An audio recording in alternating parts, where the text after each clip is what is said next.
am a woman. I am an animal. I am Nightbitch. First of all, congrats on the movie. But I read, and I could be way off on this, I read originally this was going to be a Hulu movie, and then it went theatrical. Am I completely wrong about this? You're not wrong that that's written on the internet, but the internet's wrong. There it is. Yeah, this was always the plan for the movie. The movie was delayed because of the strikes. We were going to come out last year at Toronto, and because of the strikes, we decided to hold it for a year. No, I will clarify this. I will hopefully correct reports with my stuff. One of the things about Amy Adams, to relate her to a video game, I feel like she's a cheat code in a video game because whatever she does, she's so effing good in it. Can you sort of talk about, like, she is inserting a cheat code into a movie? I suppose that's true, but I think what Amy does in this movie is different from what we've seen from her too. I think she had to really push herself. It's a very vulnerable role that she does. It's very intimate. When I think about the movie that she filmed right before this was Disenchanted, and then she came to us to film this movie, you couldn't have two more different roles that require. She's such a multi-talented actress, singer, dancer, all of these things. And so for her to go from that to this, which just couldn't be more vulnerable and intimate and require a rawness and an openness and an ability to be seen in all of her pain and messiness, I think it's really a testament to how incredible she is. Oh, I fully agree. She, such a talented actor.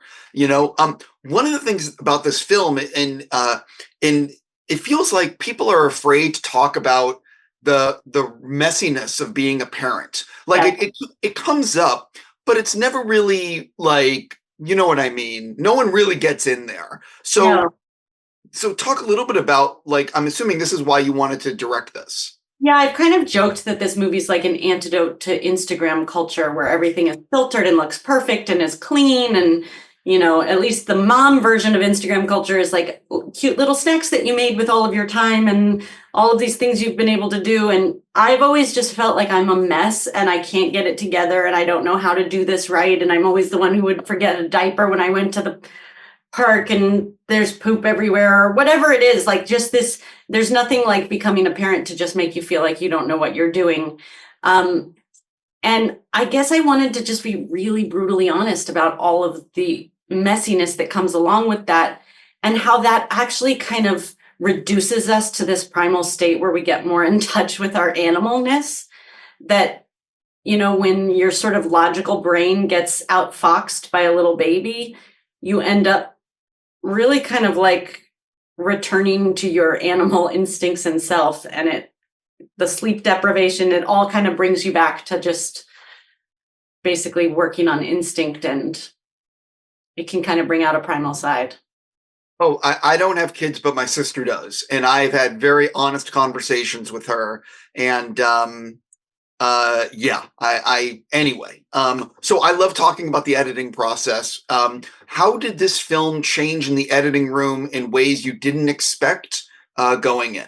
There were obviously things that were very well planned out in terms of the edit, like the hash brown montage at the beginning or the monotony of her life, which I really, was something that I wanted to try and come up with a cinematic language to really show this monotony and how every day sort of blends into the next. And you don't really quite know what time of day it is, what day it is, if you've already read this book 3 times or if you haven't, because that was my experience of motherhood. Early days, especially motherhood, when you're sleep deprived, it's this sort of routine and monotony that you can't quite get out of that feels very oppressive as much as it's also wonderful and joyful. It can be very, very mind-numbingly oppressive.